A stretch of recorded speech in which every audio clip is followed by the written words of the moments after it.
नमस्कार दोस्तों, Sunil Singh online class में आपका स्वागत है। आज हम लोग स्टार्ट करेंगे मध्यकालीन इतिहास का सबसे महत्वपूर्ण व्यक्तित्व, पहला महत्वपूर्ण व्यक्तित्व, क्योंकि भी इतिहास में मध्यकालीन इतिहास में बहुत सारे ऐसे भी सुल्तान मिलेंगे जिन पर लगभग अगर बनने हो तो कम से कम उसी पर ही 100-200 सवाल बन सकते हैं। तो सबसे पहला महत्वपूर्ण व्यक्ति हम लोग पढ़ने जा रहे हैं इल्तुतमिश। इल्तुतमिश के बारे में हम लोग देखेंगे। और इल्तुतमिश से अगर आपकी कभी भी एग्जाम में आप देखेंगे तो पूरे दास वंश या गुलाम वंश या ममलूक वंश में 2 ही 3 पर्सनालिटी जहाँ पे लगातार सवाल बनते हैं, उसमें इल्तुतमिश भी एक है और दूसरा आपका बलबन है। तो इल्तुतमिश को हम लोग स्टार्ट करते हैं। सबसे पहले देखते हैं, देखिए इल्तुतमिश पे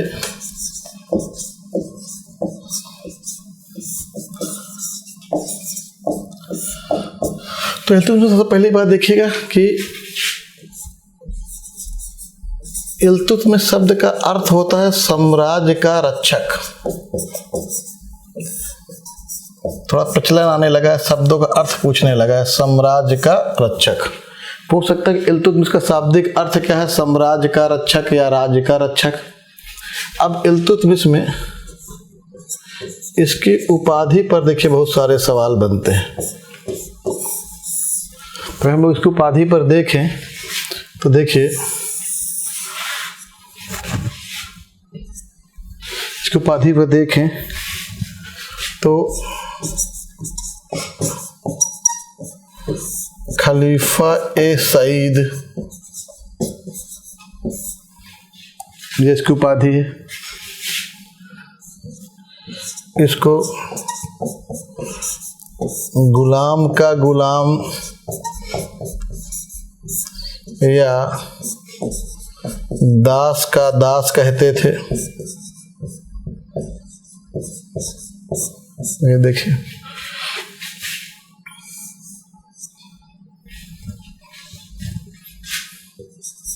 इसको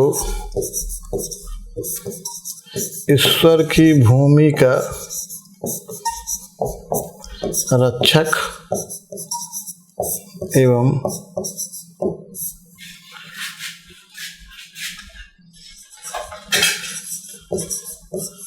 ईश्वर का सहायक ये भी कहा जाता था। इन सब के अलावा खलीफा ने भी हम लोग देखेंगे, खलीफा ने इसको 2 उपाधि दी थी।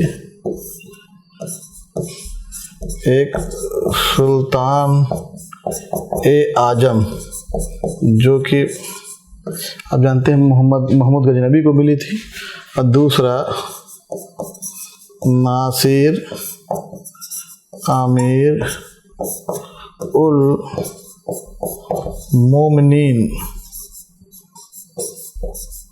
तो देखिए ये सारी उपाधियां हैं।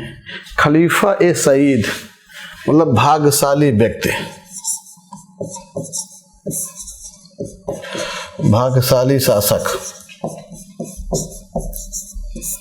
ये उपाधि उनको मिन्हाजुद्दीन सिराज ने, ये किताब है तबकाते नासरी, मिन्हाजुद्दीन सिराज ने इसको उपाधि दी थी खलीफा ए सईद, यानी भाग्यशाली शासक। मिन्हाजुद्दीन सिराज तो कहता था कि इल्तुतमिश जैसा, देखिए कि इल्तुतमिश जैसा गुणवान, दयालु, धार्मिक एवं विद्वानों को धार्मिक एवं विद्वानों की सहानुभूति रखने वाला, बहुत रखने वाला, मतलब ऐसा गुणवान, ऐसा दयालु, धार्मिक एवं विद्वानों को संरक्षित रखने वाला या उनके प्रति सहानुभूति रखने वाला, ऐसा सरल और सहज शासक जो है, रखने वाला शासक कोई नहीं हुआ। एक बार यूपीएससी में पूछा गया है कि मिन्हाजुद्दीन सिराज ने किसके लिए? गुणवान, सहृदय व्यक्ति, दयालु व्यक्ति, विद्वानों एवं धर्म उपदेशकों का सम्मान करने वाला, उनके प्रति सहानुभूति रखने वाला, वृद्धों के प्रति सहानुभूति श्रद्धा रखने वाला, ऐसा शासक जो है आपका अभी कभी नहीं, कोई नहीं पैदा हुआ। किसके लिए कहा है? तो इल्तुतमिश के लिए कहा गया है। ये यूपीएससी ने पूछा है, तो ये सब कुछ स्टेटमेंट हमको पता होने चाहिए। ये मिन्हाजुद्दीन सिराज अभी दिल्ली सल्तनत का सबसे आदर्श सुल्तान बताएगा नसरुद्दीन महमूद को। महमूद शाह जब लोग देखेंगे, जो बलबन का ससुर था, जिसने किताब लिखी तबकाते नासिरी, उसी को समर्पित है। लेकिन ये जो टर्मोलॉजी है कि इसके जैसा गुणवान, इसके जैसे सहृदय दयालु व्यक्ति, विद्वानों एवं धर्म उपदेशकों को के प्रति श्रद्धा रखने वाले, ऐसा कोई भी शासक जो है नहीं पैदा हुआ, या ऐसा स्वतः गद्दी पे नहीं बैठते हैं, ऐसा ये खलीफा या अल्लाह की अनुमति से बैठते हैं। तो इस तरह के स्टेटमेंट इल्तुतमिश के लिए किसने दिया है? मिन्हाजुद्दीन सिराज ने। इसलिए कहते भाग्यशाली शासक था ये मतलब हम जनता भाग्यशाली कि ऐसा शासक हमारे सामने आ रहा है जो कि इन गुणों से क्या है? परिपूर्ण है। गुलामों का गुलाम, जो कि कुतुबुद्दीन ऐबक का गुलाम था, इसलिए इसको गुलामों का गुलाम या दास का दास कहा गया है। इसी तरह ईश्वर की भूमि का रक्षक या ईश्वर के देवता का सहायक कहा गया है। खलीफा भी हम लोग देखेंगे, अबू जाकर मंसूर उल मुंसर बिल्लाह ने 18 फरवरी आपका 1229 ईस्वी को अभी इसको खिलाहत देगा, मान पत्र देगा, इसको, इसके पुत्रों को, दासों को, अमीरों को वहाँ से जेवरात, आभूषण, कपड़े आएंगे बगदाद से, यानी इस्लाम की राजधानी से, सबको बांटा जाएगा। तो उसी समय इसको 2 उपाधि मिलती है, सुल्तान आजम और नासिर अमीर उल मोमिनीन। तो कभी पूछे कि सुल्तान आजम या नासिर अमीर उल मोमिनीन किसकी उपाधि थी, तो कौन हो जाएगा? इल्तुतमिश। तो कभी कभी इल्तुतमिश के ये बेसिक उपाधियों पर भी सवाल एक बार पूछा गया है। देखिए, ये एक बार पूछा गया, गुलामों का गुलाम किसे कहा जाता था? तो क्या बताएंगे आप लोग? इल्तुतमिश। तो अब ये बेसिक चीजें थी। अब हम लोग स्टार्ट करते हैं इल्तुतमिश। अब इल्तुतमिश में देखिए बेसिक चीजें देखिए कि जो इल्तुतमिश थे, इनके पिता का नाम हम शुरुआत से कुछ देख लें, इलम खां था। इनके पिता का नाम इलम खां था। ये जो है इलबरी तुर्क था, तुर्कों की एक शाखा थी, इलबरी तुर्क था। और जिसका वंश था वो शमसी वंश था। इसका नाम शमसुद्दीन इल्तुतमिश इसका नाम है। तो इल्तुतमिश जो था अल्तमस, एक्चुअली चंद्रग्रहण के दिन इसका जन्म हुआ था। चंद्रग्रहण को वहाँ पर अल्तमस कहते थे, इसलिए उसी से इसका नाम पड़ गया इल्तुतमिश। अल्तमस आपका अल्तमस या इल्तुतमिश। तो जब ये बचपन से बहुत सुंदर था, ये कई भाई बहन थे इसके भाई बहन इससे बड़ी ईर्ष्या रखते थे। इसके पिता का इसके प्रति ज़्यादा स्नेह था, बहुत ज़्यादा प्यार था। एक दिन पिताजी शहर से बाहर चले गए तो इसके भाइयों ने इसको जो है एक दास के व्यापारी को बेच दिया। और इस तरह से इल्तुतमिश जो है बुखारा पहुंच गया। और बुखारा में सदर जहां नामक एक व्यक्ति थे, वहां पर वो उन्हीं के यहाँ जाके रहने लगा। उन्हीं बुखारा में से एक दास व्यापारी, उसका नाम था आपका बुखारा हाजी। ये सब सुन लीजिए कहानी, बुखारा हाजी नाम था।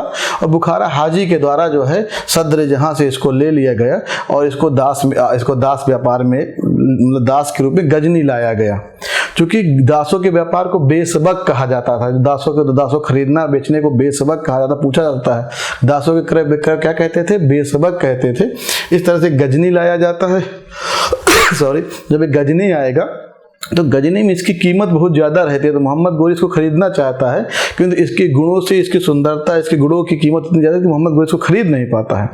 और बाद में जब मोहम्मद गोरी जो है पूरे गोर वंश का हेड बन जाता है, तो उसके द्वारा जो है इल्तुतमिश को पूरे गजनी के व्यापार में बिकने से रोक लगा दी जाती है। जब ये खबर कुतुबुद्दीन ऐबक को पता चलती है, जो कि इल्तुतमिश का जो कि मोहम्मद गोरी का एक दास था, उसने क्या किया कि इल्तुतमिश को खरीदने के लिए मोहम्मद गोरी से आग्रह किया कि बहुत योग्य व्यक्ति है और उसके अंदर जो है वो योग्यता बहुत भरी हुई है, तो उसको खरीद लिया जाए। पर मोहम्मद गोरी ने कहा नहीं, हम इसको जो है गजनी के व्यापार में नहीं खरीद सकते बाजार में, क्योंकि मैंने उसको रोक लगा रखी है। इसको फिर उसके बाद वहाँ से भारत लाया जाता है। और जब कुतुबुद्दीन ऐबक के द्वारा 97-98 ईस्वी में 1197-98 ईस्वी में आपका आन्हिलवाड़ की विजय की जाएगी, तो वहाँ से इसको 1 लाख आपका आपको मुद्राएं मिलती हैं, वहीं पर 1 लाख जीतल देकर, टंका ने 1 लाख जीतल देकर इसके द्वारा जो है वहीं पर इल्तुतमिश को खरीदा जाएगा और खरीद के इल्तुतमिश के साथ आ जाएगा और इल्तुतमिश को कुतुबुद्दीन ऐबक सर-ए-जादार नामक एक पद देंगे, यानी कि जो शाही अंगरक्षक के रूप में उनके साथ साथ रहेंगे। बाद में जब कुतुबुद्दीन ऐबक ने ग्वालियर विजय की तो ग्वालियर विजय के बाद इल्तुतमिश को ग्वालियर में ही बैठा दिया जाता है, ग्वालियर में रहने लगता है। आगे चल के जब कुतुबुद्दीन ऐबक दिल्ली सल्तनत गद्दी में बैठ जाएगा तो उस समय सबसे महत्वपूर्ण जो इक्ता थी बदायूं थी, इल्तुतमिश को बदायूं ले आया जाएगा और इल्तुतमिश के साथ कुतुबुद्दीन ऐबक ने अपनी पुत्री की शादी भी कर दी थी। मैंने हम लोगों ने कुतुबुद्दीन ऐबक में पढ़ा था। तो ये कुछ बेसिक चीज़ें हैं कि इल्तुतमिश किस तरह से देखिएगा कि एक इलबरी तुर्क है, शमसी वंश का है, कैसे बुखारा से गजनी और गजनी से फिर आगे चलकर ये गुजरात के अनिलवाड़ में कुतुबुद्दीन ऐबक ने इसको एक दास के रूप में खरीदा। शुरू में इसको अपना अंगरक्षक बनाया, फिर इसको ग्वालियर का प्रशासन दे दिया, आगे जाकर इसको बदायूं का इक़्तिदार बना दिया गया और जब कुतुबुद्दीन ऐबक जब तक गद्दी में रहेगा तो बदायूं का इक़्तिदार रहेगा। कुतुबुद्दीन ऐबक के मरने के बाद उत्तराधिकार के नियम का कोई निश्चित नियम न होने की वजह से लाहौर के अमीरों ने कुतुबुद्दीन ऐबक के एक वंशज था, उसका नाम आराम शाह था, आराम शाह गद्दी पे बैठाया और वहीं पर दिल्ली पर अली इस्माइल नामक एक व्यक्ति है, देख लीजिएगा।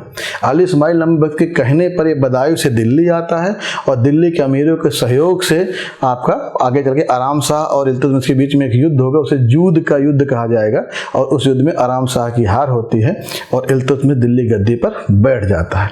तो ये शुरुआत थी, मतलब इल्तुतमिश कहाँ से कहाँ पर पहुँच गया।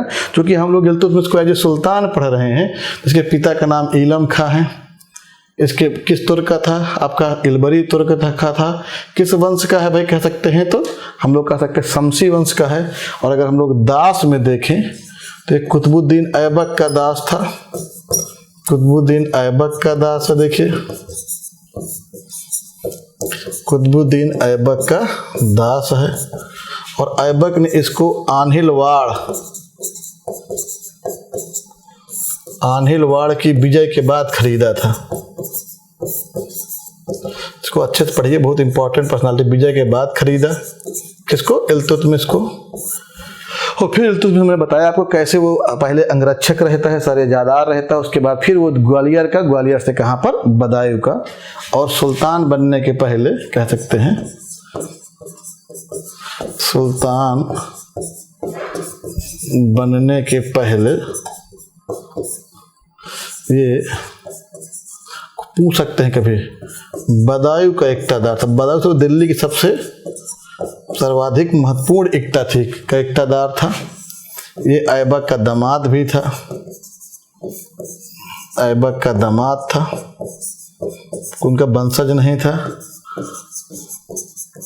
ऐबक की मृत्यु के बाद अली इस्माइल, देखिए भाई, अली इस्माइल के कहने पर दिल्ली आया और आगे चलकर एक तरफ इल्तुतमिश और एक तरफ आराम शाह, दोनों के बीच में जूद का युद्ध होगा, देखिए, और इस युद्ध में आराम शाह की हार।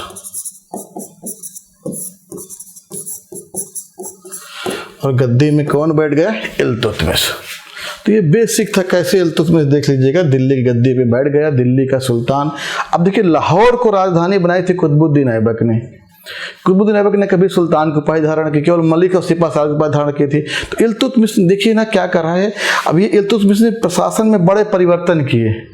इसने जो कहा, के निजामी साहब ने कहा था कि कुतुबुद्दीन ऐबक ने तो केवल दिमागी खाका खींचा था, लेकिन उसमें एक व्यक्तित्व, एक पेशा, एक आपका प्रशासन, सब कुछ किसने दिया, इल्तुतमिश ने दिया। मतलब अब इल्तुतमिश एक देखिए प्रॉपर राजधानी दिल्ली बना रहा है। इल्तुतमिश के द्वारा एकता व्यवस्था की शुरुआत की जाएगी, तुर्कान चहलगानी बनाया जाएगा, मंगोलों से सुरक्षा यह करता है, द्वाब के महत्व को समझता है, पहली बार एक केंद्रीय सेना जिसको आपका हस्म कल्ब का उसकी स्थापना करता है। तो मुद्रा व्यवस्था में इसने एकदम मानक निर्मित कर दिए, उसमें तो इसने टंका जीतल चलाया। तो ये सब चीज़ हम देखेंगे। पूरी व्यवस्था का जनक कौन है, इल्तुतमिश। इसलिए इल्तुतमिश को दिल्ली सल्तनत का वास्तविक संस्थापक कहा जाता है। अगर कभी कोई पूछे दिल्ली सल्तनत का वास्तविक संस्थापक कौन है, तो संस्थापक पूछे दिल्ली सल्तनत का संस्थापक तो कुतुबुद्दीन ऐबक है। देखिए दिल्ली सल्तनत का वास्तविक संस्थापक कौन है, तो हम लोग कहेंगे वो कौन है, इल्तुतमिश। यह न केवल आंतरिक और बाह्य शक्तियों से भी बचाता है, जैसे चंगेज खां का जो आक्रमण हो उससे अपने नवोदित राज्य को बचाना। अंदर में हम लोग देखेंगे पिर्थु का विद्रोह हो, बंगाल का विद्रोह हो, सारे विद्रोहों का दमन करता है, तो ये भी हम लोग देखेंगे। प्रशासन के स्तर पर इसके द्वारा बहुत सारे परिवर्तन किए जाते हैं। इसने पहली बार उत्तराधिकार के लिए ईरानी प्रथा को अपने भारतीय राजत्व में जोड़ दिया और अपने जीवन काल में अपनी पुत्रों को दरकिनार करते पुत्री रजिया सुल्तान को अपना जो उत्तराधिकारी घोषित करना, ये बहुत बड़े बड़े निर्णय जो इल्तुतमिश ने लिए। तो इस तरह से इल्तुतमिश को दिल्ली सल्तनत का वास्तविक संस्थापक कहा जाता है। और दिल्ली का अगर पहला मुस्लिम शासक पूछा, ध्यान रखिएगा, कुतुबुद्दीन ऐबक ने लाहौर को बनाया था, तो कुछ सवाल इस पर बनते हैं दिल्ली को लेकर, दिल्ली सल्तनत को लेकर, तो हम लोग वो देख लेते हैं, फिर इल्तुतमिश और उसके कार्य उसकी उपलब्धियों पर आते हैं। तो देखिए भाई, अगर हम लोग देखें इल्तुतमिश पर, तो देखिए बेसिक चीजें कि इल्तुतमिश ने दिल्ली को राजधानी बनाई। एक पूछा जाता है कि दिल्ली को राजधानी किसने बनाया, तो इल्तुतमिश ने। अब जब दिल्ली को राजधानी बनाया तो सवाल यहीं पर आता है कि दिल्ली का, देखिए दिल्ली शब्द का यूज है, दिल्ली का प्रथम मुस्लिम शासक, दिल्ली का प्रथम मुस्लिम शासक, अगर ये शब्द यूज हो रहा है तो इल्तुतमिश के लिए, क्योंकि कुतुबुद्दीन ऐबक ने जो है वो बेस बनाया था लाहौर को। तो दिल्ली का प्रथम मुस्लिम शासक कौन है, इल्तुतमिश है। और इसके लिए एक बात और आती है कि दिल्ली सल्तनत का संस्थापक, देखिए दिल्ली सल्तनत सॉरी वास्तविक संस्थापक, वास्तविक संस्थापक, ये शब्द खूब एग्जाम में पूछा जाता है कि दिल्ली सल्तनत का वास्तविक संस्थापक कौन है। ये दोनों मोस्ट इंपॉर्टेंट लाइन है, देखिएगा कि दिल्ली सल्तनत का वास्तविक संस्थापक कौन, इल्तुतमिश। दिल्ली का प्रथम मुस्लिम शासक कौन, इल्तुतमिश। और दिल्ली सल्तनत का प्रथम वैधानिक शासक, सुन लीजिए, ये लिखिए, प्रथम वैधानिक शासक पूछे आज के बाद तो वो भी आंसर कौन है, इल्तुतमिश। मोस्ट इंपॉर्टेंट वैधानिक इसलिए कि कुतुबुद्दीन ऐबक को, सुन लीजिए, कुतुबुद्दीन ऐबक को मोहम्मद गोरी के पुत्र गयासुद्दीन महमूद के द्वारा दास्ता से मुक्त किया गया था, ना कि खलीफा के द्वारा। पहला वैधानिक मतलब पूरी सल्तनत जो है, पूरी साम्राज्य जो है, माना जाता था कि वो खलीफा या अल्लाह की है और प्रतिनिधि के रूप में, उनके प्रतिनिधि के रूप में जो है अलग जगह पे सुल्तान शासन कर रहे हैं। तो खलीफा से स्वीकृत प्राप्त करने वाला जो पहला सुल्तान है, देखिएगा, वो इल्तुतमिशी था।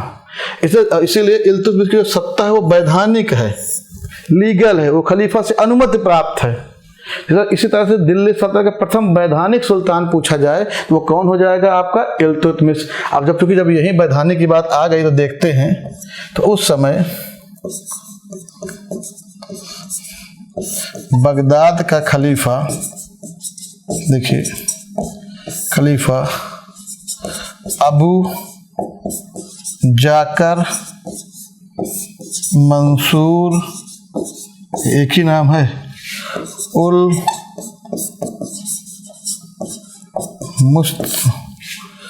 मुस्तनासिर विल्लाह, देखिए विल्लाह ने 18 फरवरी 1229 AD को इल्तुतमिश को मानपत्र, इसको खिला, दास्ता से मुक्ति, दास्ता से मुक्ति पत्र, ये देखिए, एवं सुल्तान एवं इस्लाम की राजधानी अर्थात बगदाद से सुल्तान, उसके पुत्रों, दासों और अधिकारी अमीर के लिए, देखिए क्या क्या भेजा, आभूषण भेजा उन्होंने, वस्त्र भेजा और उपहार भेजा। ये खूब पूछा जाता है। तो दिल्ली सल्तनत का पहला वैधानिक सुल्तान कौन हो रहा है देखिएगा, वो इल्तुतमिश।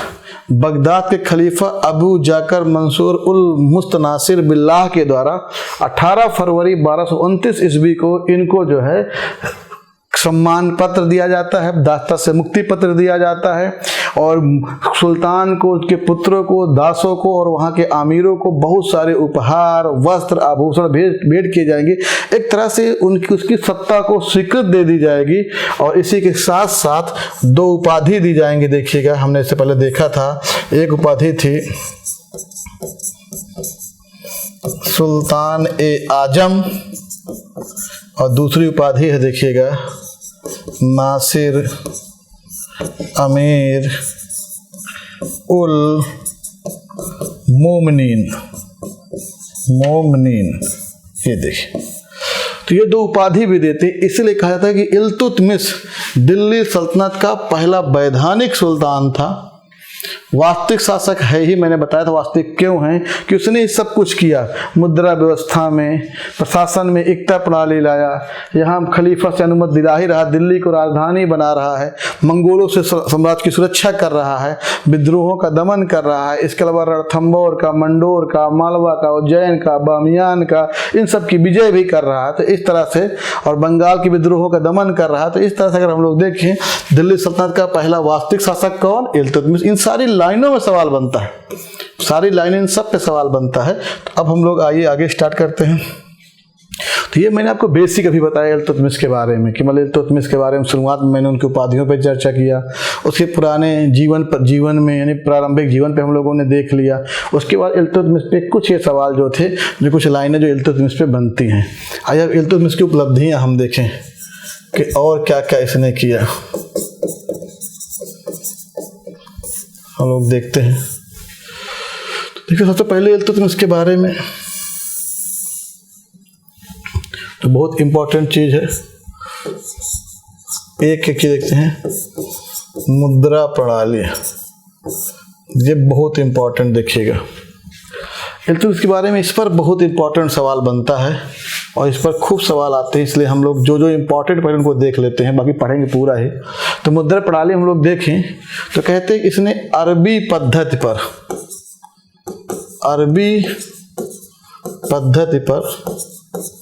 आधारित मुद्रा व्यवस्था की शुरुआत, खूब पूछा जाता है कि शुरुआत। अभी अरबी पद्धति में है क्या चीज? 2 चीज थी, एक तो शुद्धता थी और दूसरा सिक्के पर टकसाल का नाम था।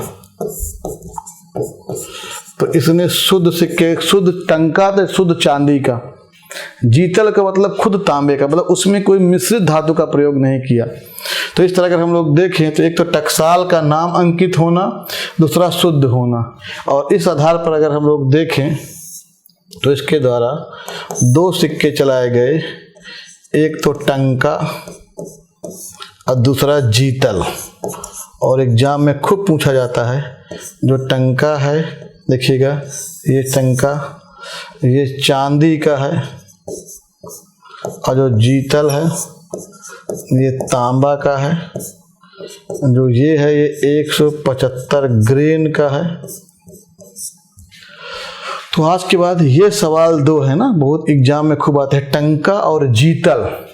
टंका और जीतल नामक सिक्के किसने चलवाए थे आज के बाद? तो आंसर हो जाएगा आपका इल्तुतमिश। शुद्ध इस्लामी पद्धति या शुद्ध अरबी पद्धति, कुछ भी लिखा दिख रहा, शुद्ध अरबी पद्धति पे आधारित सिक्के किसने शुरू करवाए थे मुद्रा प्रणाली? तो किसने भाई? आपका इल्तुतमिश। टंका और जीतल क्या है? इल्तुतमिश समय में चलने वाले जो सिक्के हैं, टंका चांदी का था और जीतल किसका था? तांबे का था। ये पूछा जाता है, देखिएगा। दूसरा देखिए, तुर्कान ए चेहलगानी या गुलाम ए चालीसा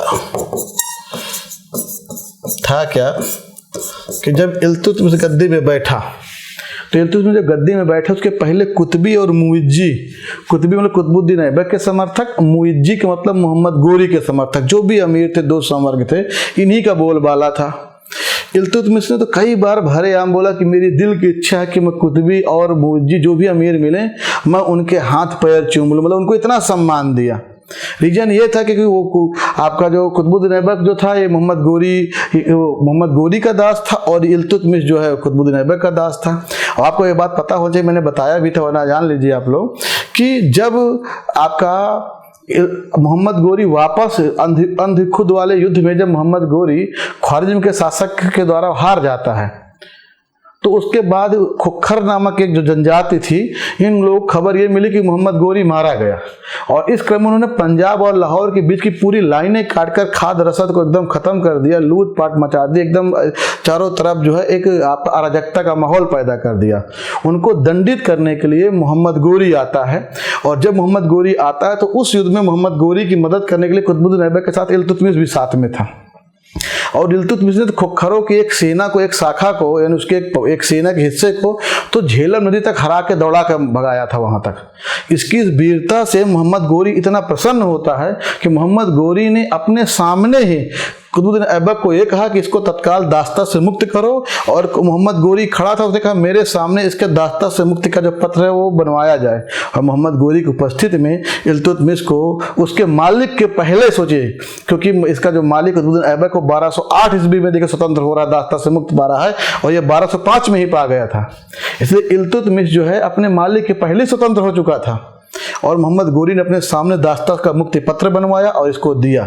इस तरह से जो इल्तुतमिश था देखिएगा तो वो शुरू से ही आपका कहीं ना कहीं देखा जाए तो मोहम्मद गोरी और आपका ये कुतुबुद्दीन ऐबक दोनों अमीरों के बीच में था, लेकिन वो चाहता था कि दोनों मेरा समर्थन करें, लेकिन दोनों उनका समर्थन कभी नहीं किया। रीजन ये था कि ये दोनों समवर्ग थे, मुइज्जी और आपका कुतबी, ये दोनों लाहौर के केंद्र में बना के रहते थे और आपको इल्तुतमिश को जो गद्दी मिली वो दिल्ली के अमीरों की मदद से मिली और दिल्ली के जो अमीर थे उसमें अली इस्माइल खां उसके सहयोगी की मदद से मिली। एक तो वो थोड़ा विवाद था, दूसरी बात यह था कुतुबुद्दीन इल्तुतमिश के समय में जो खुरासानी और मनवाहर नामक स्थान से थे, मन-उन-नहर नामक एक स्थान था आपका ये ईरान वाले इलाके में, तो वहाँ से ईरानी और खुरासानी ये बहुत सारे जो तुर्क आए और वो वाकई उनको ताजिक कहा गया, वो इल्तुतमिश के यहाँ पर आके रहने लगे।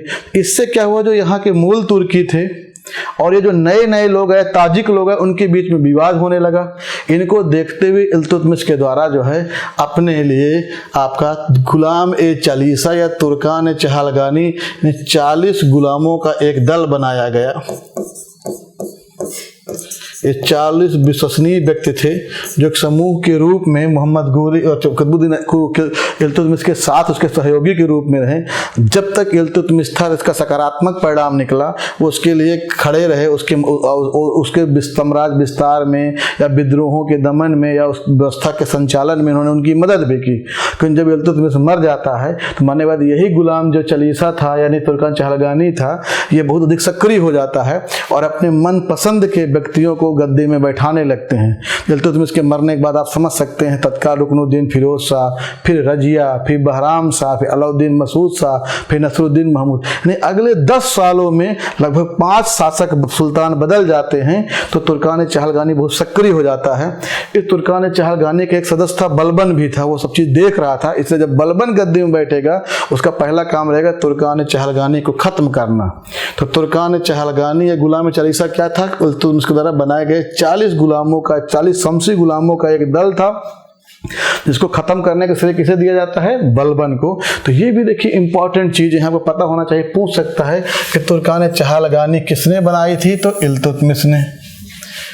इसके अलावा और देखिए एकता व्यवस्था, देखिए यद्यपि एकता व्यवस्था की जो शुरुआत थी वो तो मोहम्मद गोरी ने की थी, किंतु एकता को प्रशासन का एक आधार बना देना, जैसे इल्तुतमिश के बारे में कहा जाता है कि इसने पहली बार द्वाब के महत्व को समझा। सोचिए बात को, पहली बार द्वाब के महत्व को समझा, क्योंकि द्वाब पर भी कर अलाउद्दीन खिलजी चेंज करेगा। द्वाब के महत्व को समझा, खूब पूछा जाता है, इसको लोग गलत कर लेते हैं। कि पहली बार दोआब के महत्व को किसने समझा था? तो इल्तुतमिश था। क्या किया था इसने? ये जो गंगा और ये यमुना, इनके बीच दोआब का ये था, इसको देखिएगा इल्तुतमिश के द्वारा 200 भागों में 200 एकताओं में बदल दिया जाएगा। बदायूं भी उससे वही एकता का एक पार्ट रहेगा और यहाँ पर 200 एकताओं में चेंज करके, एकता यानी भूखंड होता था, हम लोग व्यवस्था प्रशासन में पढ़ेंगे पूरा इसको, और यहाँ पर 200 तुर्की अधिकारियों को नियुक्त किया जाएगा। तो कभी आज के बाद पूछे कि भारत में एकता व्यवस्था को सुचारू रूप से संचालित करने का श्रेय किसे दिया जाता है? तो इल्तुतमिश को। पहली बार दोआब के महत्व को किसने समझा था? इल्तुतमिश ने। और उससे दोआब के महत्व में दोआब को आपका 200 एकताओं में बांटकर इसके भू राजस्व पर पूरा नियंत्रण करने का प्रयास किसने किया था? इल्तुतमिश ने।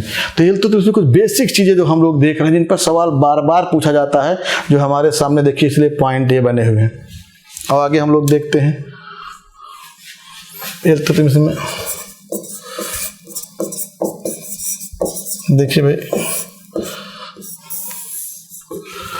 कहा जाता है कि भारतीय राजत्व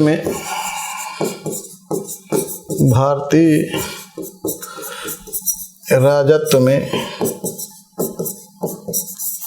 ईरानी प्रथा की शुरुआत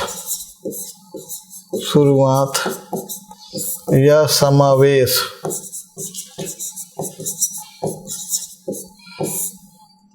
किसने किया? इल्तुतमिश ने। मतलब भारत में आपका ईरानी प्रथा, ईरान में क्या था कि वहाँ पर जो है, जो राजकुमारियाँ थीं उनको भी सुल्तान घोषित कर सकते थे। इल्तुतमिश ने एक बहुत बड़ा निर्णय लिया। इल्तुतमिश ने कहा था कि जो सुल्तान का पद है वो सम्मान और गरिमा और जिम्मेदारी यानी कि ये कर्तव्य और जिम्मेदारी या अधिकार एवं कर्तव्य दोनों के लिए बनाया गया है। इसमें सबसे योग्य व्यक्ति ही जाना चाहिए। मतलब ये पद कभी वंशानुगत नहीं होना चाहिए कि मेरे बाद केवल इसी को ही मिले या ज्येष्ठ पुत्र को मिले। और इस तरह से इसने जो है ईरानी प्रथा की शुरुआत करते हुए अपने जीवन काल में ही रजिया को, देखिए ग्वालियर विजय के बाद रजिया को सुल्तान घोषित, अगला कि रजिया अगला सुल्तान होगी, और ये उसने ग्वालियर विजय के बाद घोषित कर दिया था। तो ये कभी सवाल पूछे कि ईरानी प्रथा की शुरुआत किसने की थी? तो इल्तुतमिश ने। यही ईरानी प्रथा है। आगे चल के हम लोग और देखेंगे, सिजदा, पैबोस, नैरोज, वो बलबन करता है, वो एक अलग है चीज़ है, वो उसमें गैर इस्लामी चीज़ें भी बहुत चीज़ें जुड़ी हुई हैं। लेकिन भारतीय राजत्व में ईरानी प्रथा की शुरुआत कौन कर रहा है? तो देखिए भाई, इल्तुतमिश। उसने अपने जीवन काल में ही रजिया को अपना जो है उत्तराधिकारी घोषित करके ईरान या फारस की जो प्रथा था उसको शुरुआत की थी। अब देखिए इसने और क्या किया।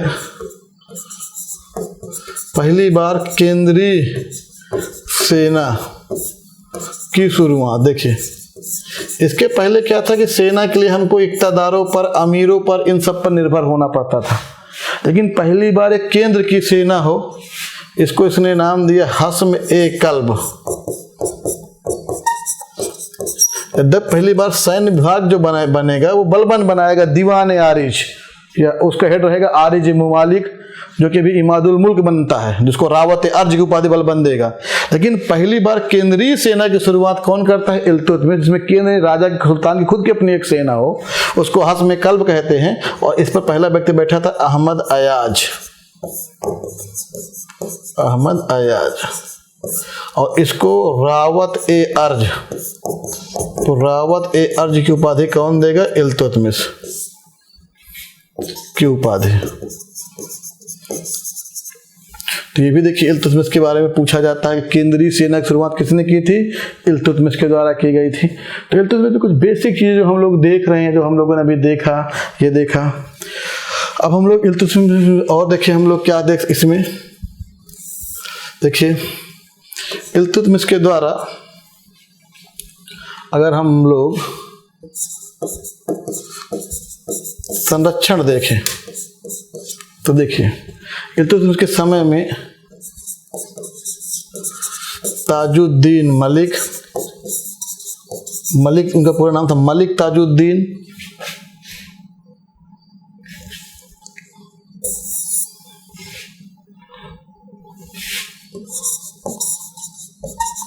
मलिक ताजुद्दीन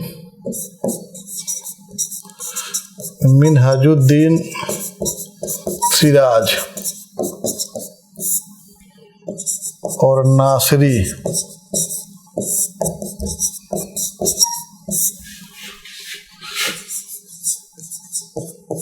नूरुद्दीन औफी। देखिए, तो तबकाते नासरी, इस किताब का नाम था तबकाते नासरी।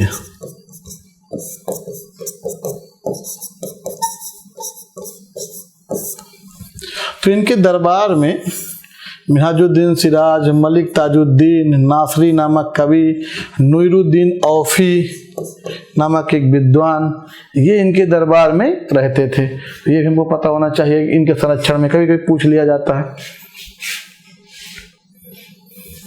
हम इनके स्थापत्य में देखें, देखिए,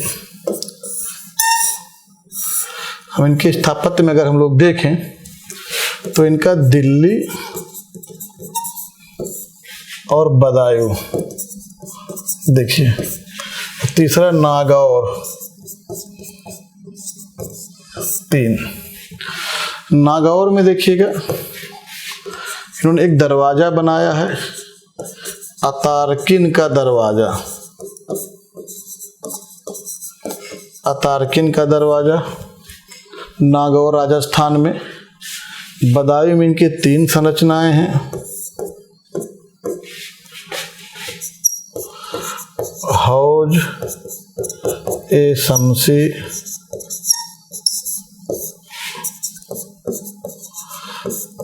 हौज ए खास, दूसरा जामा मस्जिद।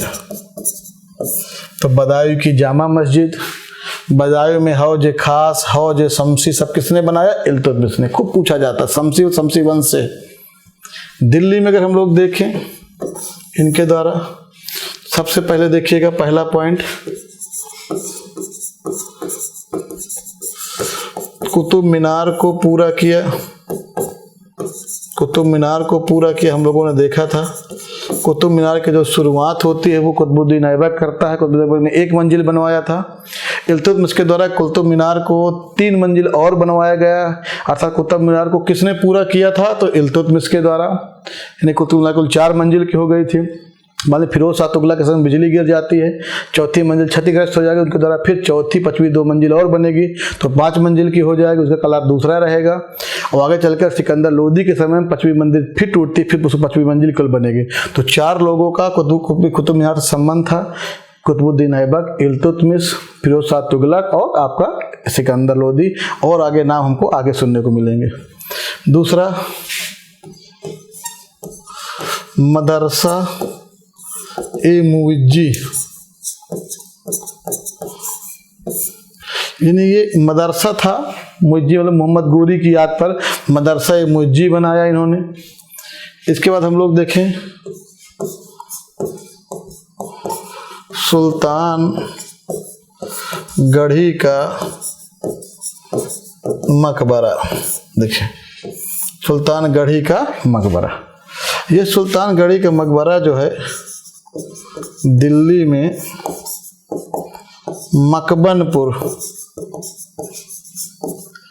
मकबनपुर में स्थित है। देखिएगा, और ये इल्तुतमिश अपने पुत्र नसरुद्दीन महमूद, देखिए इनका जो पुत्र था नसरुद्दीन महमूद की याद में, जो उनको बहुत मानता था, यही उसका वास्तविक उत्तराधिकारी था। इसके मरने के बाद उसने राज्य को उत्तराधिकारी घोषित कर दिया था। तो इसने नसरुद्दीन महमूद की याद में आपका इस मकबरा को बनाया था। इसको सुल्तान गढ़ी का मकबरा कहा जाता था। और ये इस्लामी पद्धति पर निर्मित प्रथम मकबरा था। देखिएगा,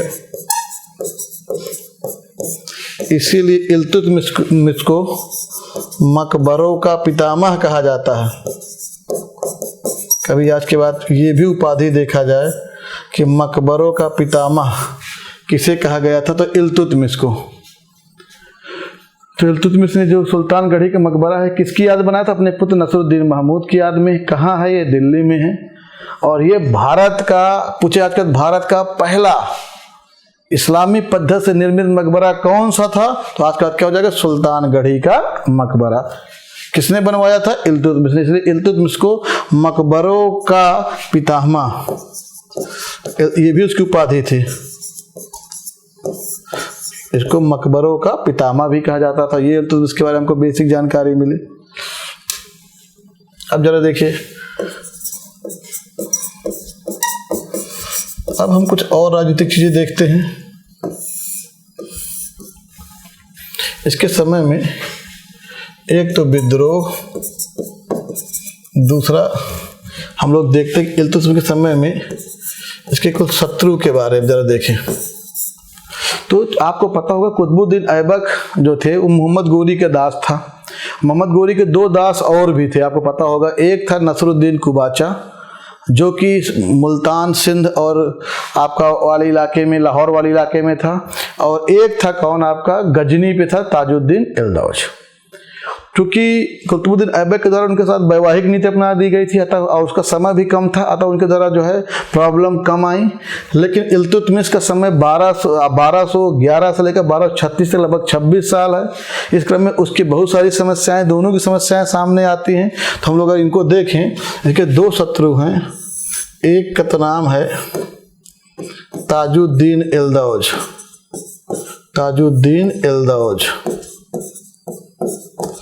और दूसरा था नसरुद्दीन कुबाचा, कुबाचा।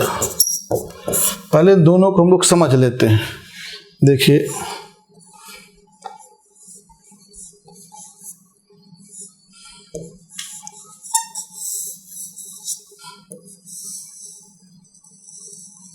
ये देखिए, ये जो है सिंध, मुल्तान और लाहौर, इस पूरे क्षेत्र पर कुबाचा का प्रभाव था। देखिए कुबाचा का। और गजनी को केंद्र बनाकर यहाँ कौन था? एल्दौज। ये देखिए, ये दोनों थे। और ये दिल्ली को केंद्र बनाकर, ये अगर आप देखें, दिल्ली को केंद्र बनाकर यहाँ कौन है? इल्तुतमिश। समझिए बात को। तो ये सिंधु नदी थी। देखिए, आप समझिए बात को कैसे हो रहा। एल्दौज जो है और नसरुद्दीन कुबाचा, जैसे ही इल्तुतमिश गद्दी पे बैठा था कुतुबुद्दीन ऐबक के मरने के बाद, तो एल्दौज ने अपने आप को मोहम्मद गोरी का वास्तविक जो है उत्तराधिकारी समझा था। और उसने क्या किया कि इल्तुतमिश के बैठते ही गजनी से सम्मान पत्र, एक दंड, 2 शीर्ष वाला एक दंड और कुछ कपड़े आभूषण भिजवाए और कहा कि आप जो है इसको स्वीकार करो और ये मानो कि मेरे मातहत आप दिल्ली सल्तनत में शासन कर रहे हो या वहां पर बैठे हो गद्दी पर। चूंकि इल्तुतमिश बहुत ही बुद्धिमान व्यक्ति था, वो परिस्थितियों को अच्छी तरह समझता था। उसको मालूम था मैं अभी अभी गद्दी में बैठा हूँ, मैं तत्काल कोई दुश्मनी ना लूँ। इसे शुरुआत में उसने ताजुद्दीन एल्दौज के द्वारा भेजे गए मानपत्र, दंड और उसके द्वारा वस्त्र और आभूषण को स्वीकार कर लिया, जिससे उसके दिमाग में यह मैसेज गया कि ठीक है, ये मेरे अधीन जो है वहाँ पर गद्दी पे बैठा हुआ है। और इस तरह से इल्तुतमिश ने अपने आप को शुरुआती चरणों में मजबूत बनाने के प्रयास किया। फिर जैसे इल्तुतमिश थोड़ा मजबूत हो जाता है तो इल्तुतमिश ने क्या किया? देखिए, एल्दौज के विरुद्ध हम लोग अगर देखें, इसी के विरुद्ध इल्तुतमिश का बीच में, इनके बीच में एक युद्ध होगा। फिर देखिए होता क्या है, गजनी पर हमला किया ख्वारिज्मों ने, गजनी पर हमला किया ख्वारिज्मों ने। तो वहां से एक बार एल्दौज भाग के आता है। तो जब भाग के आएगा तो एल्दौज ने क्या किया? देखो, वहां से भाग के आता है तो एल्दौज ने कुबाचा को हरा दिया और कुबाचा से लाहौर छीन लिया। तो कुबाचा कमजोर हो गया, वो केवल सिंध और मुल्तान का शासक रहा, लाहौर कुबाचा के हाथ से निकल गया। और इस तरह से एल्दौज के पास में आपका लाहौर आ जाएगा। और 1217 AD में देखिएगा, तराइन का थर्ड युद्ध सुन लीजिए, तराइन का तृतीय युद्ध, 2 युद्ध तो आपने सुना होगा। तराइन का तृतीय युद्ध, पहला युद्ध 1191, दूसरा 1192 में, वो होता है इल्तुतमिश और ताजुद्दीन एल्दौज के बीच में। और इस युद्ध में जैसे है कि इल्तुतमिश की विजय होगी, देखिए, और इल्तुतमिश की विजय हुई और इस युद्ध के बाद और एल्दौज की हार होती है। तो एल्दौज की हार होने के बाद एल्दौज को वहाँ से कैद करके बदायूं लाया जाएगा और बदायूं में एल्दौज को वहीं पर कैद कर दी जाएगी। एल्दौज की यहीं पर मृत्यु हो जाएगी। बाद में एल्दौज की जहाँ मृत्यु होगी वहाँ पर एक जो मकबरा बनेगा वो एक तीर्थ स्थान, तीर्थ केंद्र के रूप में अभी भी बहुत सारे लोग एल्दौज के मकबरे में जाते हैं। तो इस तरह अगर हम लोग देखें तो उसका जो पहला शत्रु था एल्दौज, वो खत्म हो गया। लेकिन एल्दौज खत्म करते करते कुबाचा को कमजोर कर गया था। कुबाचा के पास आपको पता है मुल्तान था, सिंध था और लाहौर था। लाहौर उसने जीत लिया और इस तरह से जैसे इसने तराइन के युद्ध में एल्दौज को हराया तो लाहौर किसके पास आ गया? इल्तुतमिश के पास। तो इस तरह से अगर हम लोग देखें तो ये लाहौर जो है इल्तुतमिश का पार्ट बन गया। देखिए, अब बचता है कुबाचा और आपका कुबाचा के पास बचा सिंध और क्या? मुल्तान। इसको भी समझते हैं, इसको भी देखते हैं। चलो इसको देखने का प्रयास करते हैं। तो जरा देखिए, तो एक ये देखिए, एक आपका ये यहाँ देखें, आगे हम लोग देखें तो एक मंगोल शासक है, आप लोगों ने नाम सुना होगा, चंगेज खां। देखिए चंगेज खां, इसको देखते हैं हम लोग पहले चंगेज खां के बारे में। तो देखिए जो चंगेज खां है इसका मूल नाम तेमुजिन था। देखिए इसका मूल नाम तेमुजिन था और ये स्वयं को खुदा का कहर कहता था। मतलब ये इतना खतरनाक था, खुदा का कहर। और इसके ऊपर इसको जो श्रापित एवं महान शासक कहा जाता था ये। तो मंगोलों का सबसे मजबूत शासक था चंगेज खां। तो चंगेज खां ने जब ख्वारिज्म के ऊपर, देखिए ये जो ख्वारिज्म के शाह थे ये इनके ऊपर चंगेज खां ने हमला कर दिया। तो ख्वारिज्म के शाह का जो शासक था वो तो चला गया कैस्पियन सागर की तरफ। ये देखो वो तो कैस्पियन सागर भागा, जो उसका मेन शासक था। और जो इसका पुत्र था, देखिएगा जो इस ख्वारिज्म के शाह का जो राजकुमार था वो भागा भारत की तरफ। ये देखिए इसका नाम था जलालुद्दीन मागबरनी। मागबरनी, समझिए बात को, मागबरनी। तो चंगेज खां का आक्रमण खूब पूछा था कि चंगेज खां का मूल क्या नाम था? तेमुजिन। चंगेज खां क्या था? ये मंगोल था, मंगोल। तो कहा इल्तुतमिश ने अपनी बुद्धिमानी से चंगेज खां जैसे मंगोल, खतरनाक मंगोल शासक के आक्रमण से अपने नवोदित राज्य को बचा लिया। वरना पता चलता है कि इल्तुतमिश या दिल्ली सल्तनत शुरुआत होने के पहले ही खत्म हो गया होता, क्योंकि आपका जो मंगोल शासक चंगेज खां था उसने पूरे मध्य एशिया में तहस नहस मचा रखा था। जब इसने ख्वारिज्म के शासक के ऊपर हमला किया तो ख्वारिज्म का जो शासक था वो तो कैस्पियन सागर की तरफ भाग गया, लेकिन जो उसका पुत्र था, जो राजकुमार था, वो भागा भारत की तरफ। और इस तरह सिंधु नदी के पार, देखिए पास में आता है, और उसने इल्तुतमिश से शरण मांगी। किसने? जलालुद्दीन मागबरनी था, जो राजकुमार था, ख्वारिज्म राजकुमार था। ये इसने इल्तुतमिश से मदद मांगी और इसके लिए आइनुल मुल्क नामक व्यक्ति को दूत बनाकर भारत में भेजा गया दिल्ली में कि आप हमारी मदद करो। इल्तुतमिश ने समझ लिया था कि अगर मैं इसकी मदद करूंगा तो चंगेज खां इसका पीछा करते करते भारत में भी आ जाएगा तो मेरे साम्राज्य को भी तहस नहस कर देगा। उसने क्या किया? दूत की हत्या करवा दी और उसको एक संदेश लिख के भेजा कि भारत की जलवायु आपके लिए अनुकूल नहीं है, अर्थात हम आपकी मदद नहीं कर पाएंगे। और इस तरह से अगर हम लोग देखें तो ये सिंधु नदी से ये भारत तरफ नहीं आया और गुस्से के मारे देखिए कि चला गया कहाँ पर? मुल्तान और सिंध की तरफ। और 21 से लेकर ये जो हमला हुआ था देखिए चंगेज खां का, ये 1221 AD में है और 21 तक से लेकर 24 तक जलालुद्दीन मागबरनी जो रहेगा ये मुल्तान सिंध की तरफ चला जाएगा। इसने यहीं पर कुबाचा को हराया और लगभग 3 सालों तक यहाँ पर कब्जा किए रखा रहा। अंत में 24 के बाद यहाँ से चला गया। तो जरा समझिए इल्तुतमिश के दुश्मन कैसे कमजोर हो जा रहे हैं। जलालुद्दीन अकबर, अंत में चंगेज खान ने इसका पीछा करते कि जब इसका कुछ नहीं किया, चंगेज खां वापस लौट गया। इस तरह चंगेज खां भी चला गया। जलालुद्दीन अकबर भारत तरफ ना आकर सिंध और मुल्तान की तरफ चला गया। उसने कुबाचा को हरा कर कुबाचा को और कमजोर कर दिया, उस पर उसके संसाधनों को लूटपाट की, कुबाचा कमजोर हो गया। अंत में 24 में जलालुद्दीन अकबर ने भी चला गया। जब जलालुद्दीन अकबर ने चलते तो उस समय कुबाचा कमजोर हो चुका था।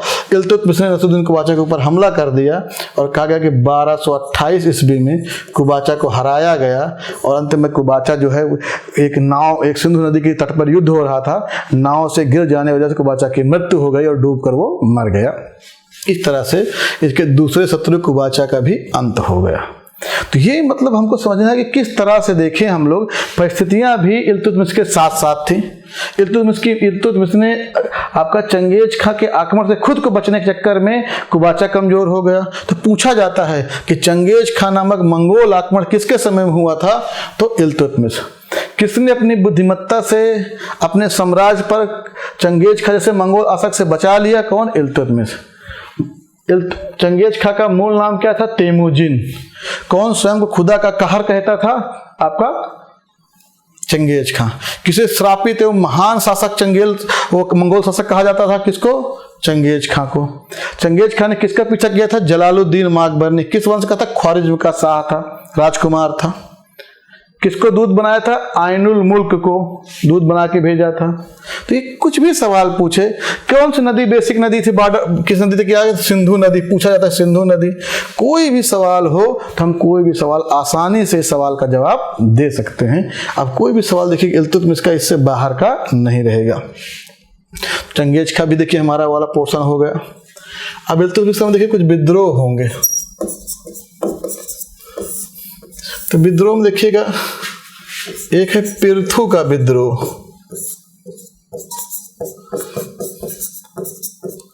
देखिए पिरथु का जो विद्रोह अवध क्षेत्र में हुआ, अवध क्षेत्र में पिरथु का विद्रोह। तो इल्तुतमिश की जो धार्मिक नीतियों से परेशान होकर जो पिरथु थे शिया संप्रदाय को मानने वाले थे और इल्तुतमिश सुन्नी को मानने वाला था। इल्तुतमिश की नीतियों से आपका परेशान होकर जो पिरथु था उसने विद्रोह कर दिया और उसने क्या किया कि जो मस्जिद थी दिल्ली की अवध वाले क्षेत्र में विद्रोह हुआ और मस्जिद में कत्लेआम कर दिया, मस्जिद में कत्लेआम। और इसलिए कहा गया है इल्तुतमिश बहुत क्रोधित हुआ और इल्तुतमिश ने 1,20,000 इसके सहयोगी जो थे शिया संप्रदाय के लोग थे उनकी हत्याएं कराई गई। तो पिरथु का विद्रोह आज के बाद पूछे किस क्षेत्र में हुआ था? अवध के क्षेत्र में हुआ था।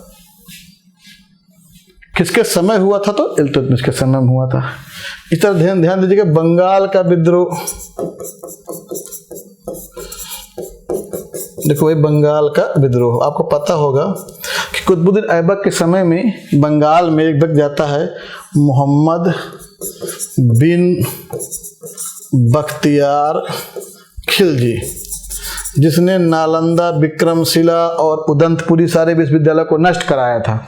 अंततः ये बाद में 1205 में चला जाता तिब्बत की तरफ 10,000 सेना लेकर, वहाँ पर असफल होता है। अंत में इसको अली मर्दान नामक व्यक्ति ने इसकी हत्या कर दी। इस तरह से 1205 में अली मर्दान, देखिए जब कब की बात है, जब इल्तुतमिश अभी है, जब ऐबक आएगा, अली मर्दान ने हत्या की और अली मर्दान ने अलाउद्दीन के नाम से बंगाल का शासक बन गया। 1208 और 10 के बीच में 1208 में अलाउद्दीन की भी हत्या कर दी हिसामुद्दीन एवाज ने।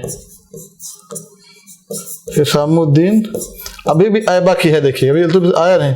एवाज ने हत्या कर दी और इसने हत्या करने के बाद गयासुद्दीन, देखिए गयासुद्दीन के नाम से बंगाल का सुल्तान बना। अपने नाम के देखिए सिक्का चलवाया, खुतबा में नाम पढ़ा, नगाड़ा बजवाया, हाथी दरवाजे पर रखना शुरू किया, सब काम शुरू कर, एक शासक का काम शुरू कर दिया। इस तरह से हिसामुद्दीन एवाज नामक जो व्यक्ति था वो गयासुद्दीन के नाम से बंगाल का शासक बन जाता है, सिक्का चलवाता है अपने नाम का, खुतबा में नाम पढ़वाता है, नगाड़ा बजवाता है और आपका यहाँ तक कि हाथी रखता है। तो इस तरह से हिसामुद्दीन आ चुका था। अभी इल्तुतमिश उधर नहीं आया, जब इल्तुतमिश उधर आ गया तो हिसामुद्दीन एवाज इधर रहेगा। अगर इस हिसामुद्दीन एवाज की भी हत्या जो है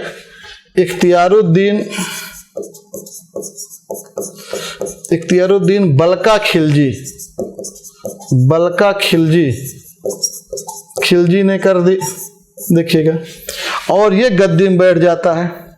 तो बंगाल का एक अलग, बंगाल की जो राजधानी जो लखनऊ थी तो विद्रोहों का नगर कहलाता, हमेशा विद्रोह होता था क्योंकि वो दिल्ली से काफी दूर हुआ करता था। पहले लाहौर था, कुतुबुद्दीन ऐबक था, अब ये दिल्ली से दूर था, अतः इस पर नियंत्रण बहुत ज्यादा नहीं हो पाता था, इसलिए लखनऊ को विद्रोहों का नगर कहा जाता था।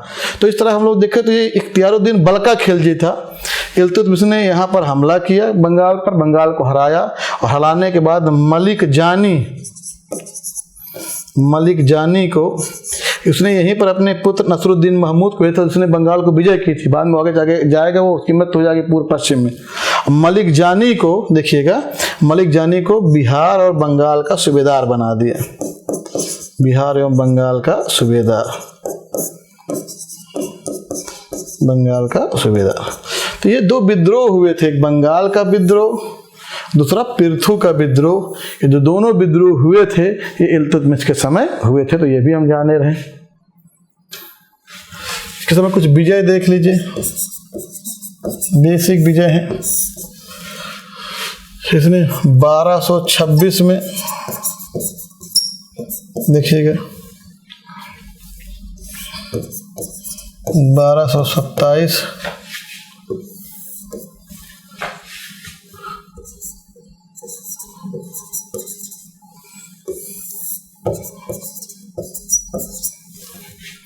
1236 में इसने रणथंभौर की विजय की।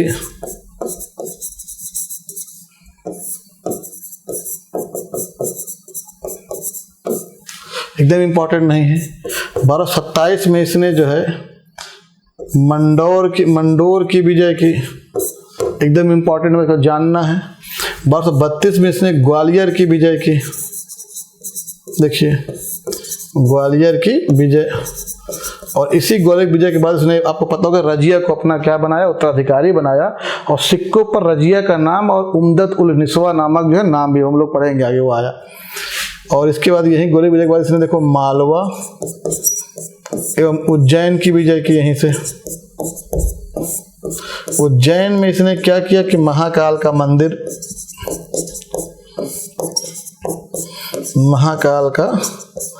मंदिर तोड़ा। दूसरा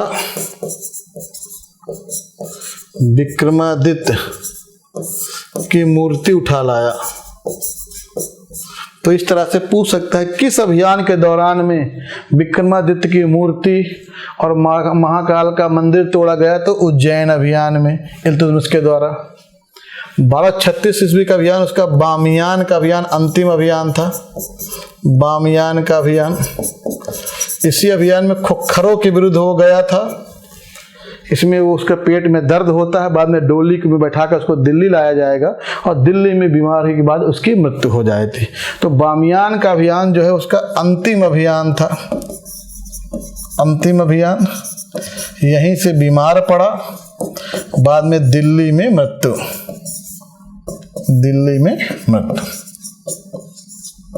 तो ये बेसिक चीजें इल्तुतमिश के बारे में जो हमने देखी। दिल्ली में उसकी मृत्यु हो गई। तो ये विजय के बारे में हम लोगों को उसको पता होना चाहिए। मेन ये पूछा था विक्रमादित्य की मूर्ति और महाकाल मंदिर को तोड़ना किस अभियान में हुआ था? उज्जैन। अंतिम अभियान कौन था? बामियान। ये पूछा जाता है, बाकी कभी नहीं पूछे जाते हैं। इसके बारे में जरा और देखिएगा। इसके समय में 1235 ईस्वी में एक तिब्बती बौद्ध भिक्षु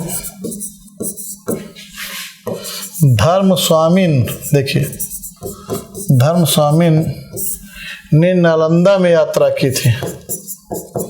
नालंदा में यात्रा, तो ये एक अच्छा सवाल है, कभी पूछा नहीं, कभी पूछ सकता है कि धर्मस्वामिन नामक बौद्ध भिक्षु किसके समय में आया था? तो इल्तुतमिश के समय में। सोचिए और कहाँ की यात्रा की थी? तो नालंदा की यात्रा। तो ये कभी बेस इस तरह के एक सवाल आ सकते हैं, हम लोग कम से कम वो भी जाने रहे। अब देखिए इल्तुतमिश के बारे में जो बताया जा रहा था, कुछ और 2 चीजें देख लीजिए, जान लीजिए। कहा गया कि इल्तुतमिश के समय में इल्तुतमिश ने 33 देखिए प्रशासनिक अधिकारी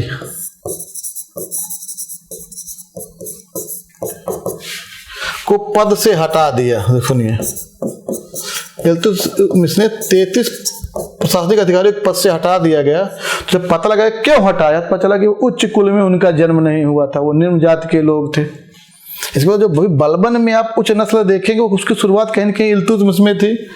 उसने 33 प्रशासनिक अधिकारियों को हटाया था। उसके पीछे जो रीजन था कि उच्च नस्ल के नहीं थे। और जब इसको खबर मिली कि जो मेरा वजीर है निजामुल मुल्क जुनैदी, वो खुद लोहार था, लोहार का पुत्र था, यानी उसके जो पूर्वज थे वो लोहार थे, इसने मुस्लिम धर्म स्वीकार कर लिया था। तो ये उस पर विश्वास करना बंद कर दिया था इसने, इल्तुतमिश के द्वारा। देखिए, और एक बार उलेमाओं ने इल्तुतमिश के सामने शर्त रखी कि या तो कहो कि हिंदू जो लोग हैं वो तो इस्लाम धर्म स्वीकार कर लिया, तो उनकी हत्या कर दी जाए। तो उसी समय निजामुल मुल्क जुनैदी खड़ा था। उसने कहा देखिए कि इस्लाम समुद्र की एक बूंद की तरह है और दाल में नमक के बराबर है। अतः इस्लाम मतलब इस्लाम का अस्तित्व कितना छोटा था भारत में, समुद्र में एक बूंद की तरह और दाल में एक नमक के कण की तरह। अतः ये सोचिए कि पूरी दाल नमक हो जाए, पूरा समुद्र ही इस्लाम मतलब इस्लाम हो जाए, तो यदि पूरा हिंदू ही इस्लाम हो जाए, ये संभव नहीं है। इल्तुतमिश को ये बात समझ में आई। इल्तुतमिश ने उलेमाओं से उसका विरोध किया, कहा कि भारत है, अरब नहीं है। यहाँ पर दारुल इस्लाम, दारुल हर्ब या दारुल इस्लाम में भारत को परिवर्तित करना व्यवहारिक नहीं है। और ये स्टेटमेंट खूब पूछा जाता है, किसने ये स्टेटमेंट दिया था कि भारत है, अरब नहीं है, यहाँ पर दारुल इस्लाम में परिवर्तित करना व्यवहारिक नहीं है। तो ये इल्तुतमिश का स्टेटमेंट उलमाओं के लिए था कि यहाँ पर ये अरब नहीं है कि सबको इस्लाम धर्म में परिवर्तित कर देंगे, ये भारत है, इसको पूरा इस्लामिक नियम कानूनों में पूरी तरह बदलना संभव नहीं है। इस तरह से स्टेटमेंट खूब पूछा जाता है। तो कभी पूछे तो उसको बता सकते हैं कि ये स्टेटमेंट किसका है? तो इल्तुतमिश का है। देखिएगा, इल्तुतमिश ने कहा था यह अरब नहीं है, यानी भारत अरब नहीं है, भारत अरब नहीं है, नहीं है, इसे दारुल इस्लाम में परिवर्तित करना व्यवहारिक नहीं है, व्यवहारिक नहीं। ये सब कुछ स्टेटमेंट कभी कभी पूछ लेते हैं, यूपीएससी वाले पूछेंगे कि भारत अरब नहीं है, इसे दारुल इस्लाम में परिवर्तित करना व्यवहारिक नहीं है। किसका स्टेटमेंट था? इल्तुतमिश ने। और किससे कहा था? उलेमाओं से। इसको नहीं कि इल्तुतमिश उलेमाओं का सम्मान नहीं करता था, लेकिन वो व्यवहारिक था, वो समझता था कि हम अगर हर बात उलेमाओं करेंगे तो हम यहाँ पर संभव शासन ना कर पाए। और इस्लाम भारत में समुद्र के एक बूंद की तरह, दाल में एक नमक के कण की तरह है। ये स्टेटमेंट जो था निजामुल मुल्क जुनैदी का था। उसी स्टेटमेंट के समर्थन करने क्रम में इल्तुतमिश ने ये स्टेटमेंट दिया था। तो ये यूपीएससी ने पूछा जाएगा, ऐसे सवाल पूछे जाते हैं। तो ये सब कुछ देख लीजिएगा हम लोग। इब्न बतूता को भी आप लोगों को नाम सुनेंगे। ये अभी इब्न बतूता ये मोहम्मद बिन तुगलक के समय में आएगा, लेकिन इसकी किताब में उसने कहा कि इल्तुतमिश के समय में, इसने इल्तुतमिश में न्याय व्यवस्था के बारे में चर्चा की है। देखिएगा, न्याय व्यवस्था, क्योंकि काजी था ना ये। उसने कहा कि इल्तुतमिश के समय में, इसको आप लोग सुन लीजिए, नोट कर लीजिए। इल्तुतमिश के समय में इसने बताया है कि महल के सामने 2 शेर लगे थे और उन शेरों के मुंह में जंजीरें थी, घंटियां बंधी थी और उसकी लंबी जंजीर बहुत दूर तक थी। जो व्यक्ति चाहे वो जंजीर खींचे, उनके शेर के मुंह में जो घंटी थी बजने लगती थी। उसको न्याय की जंजीर कहते थे।